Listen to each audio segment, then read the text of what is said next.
Hung Cao is the Republican nominee for the U.S. Senate seat that Democrat Tim Kaine first won in 2012. It is likely that Kaine will be elected to a third term in November. The favorable polls for Kaine and his huge advantage in fundraising are not stopping Cao from trying to win. And if Cao can't defeat Kaine, he'll at least rough him up a bit. Presumably, that's the plan. But at this point in the Senate campaign, if you can even call it a campaign, about the only candidate being roughed up is Hung Cao. And he's doing it to himself, all by himself. It's safe to say that one can never tell what will come out of Cao's mouth or how often he puts his foot in it. And that's the problem for Cao. He makes quips and cracks that are alarming and shocking, and in the process does what may be the worst thing a candidate can do. He trivializes himself. At least 3 times, Cao has managed to insult a region or a slice of the electorate. This is not someone who can afford to alienate anyone or any part of Virginia. Indeed, the latest public polling shows Kaine at 49%, Cao at 39%. But that snapshot of blue trending Virginia was made before President Joe Biden dropped out. At the time, Democrats weren't exactly jazzed up about their chances. There's clearly been a spike in enthusiasm with Biden handing the nomination to Kamala Harris, and that could bump up Kaine's numbers.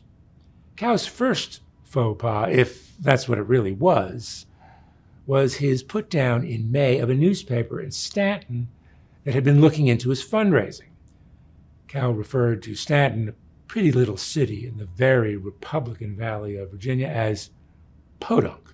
Why would you want to insult or risk insulting voters in a region populated with your presumed friends?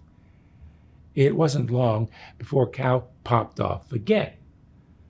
This also was before the Republican primary, and Cao apparently was annoyed about the prospect of traveling to Abingdon, another charming Virginia city, this one in the southwest corner of the state. Cao complained that it was, his word, redonkulous for him to consider a trip from his home on the other side of the state in Northern Virginia to appear with his opponents.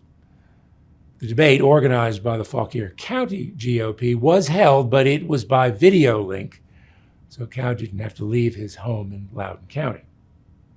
Cao's third strike, he described employees of NATO, that's the Transatlantic Military Alliance, which is a huge headquarters in Norfolk, as freaking lazy.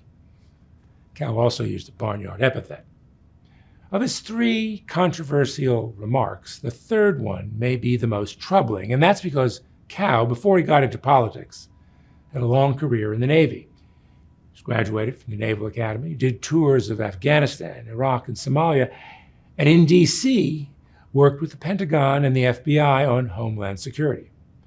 But what makes this bon mot particularly troubling is that Cao is a refugee from Vietnam, that he fled communist tyranny for the democracy that is the United States, to which he would dedicate a consequential part of his life and his career to defending. Maybe Cao believes his best shot in this election is imitating Donald Trump. The former president endorsed Cao for the nomination, but that's got to be a stretch in Virginia, where Trump was twice defeated and probably will lose a third time. A big reason for that, Virginia's diversity. It has fast-growing Hispanic and Asian populations. More than 1 in 10 Virginians, like Cao, is foreign-born. People come to this country to be free. Among our many freedoms is free speech, and Cao is fully exercising that freedom, and it seems another, the freedom to embarrass oneself. For the Richmond Times-Dispatch, this is Jeff Shapiro.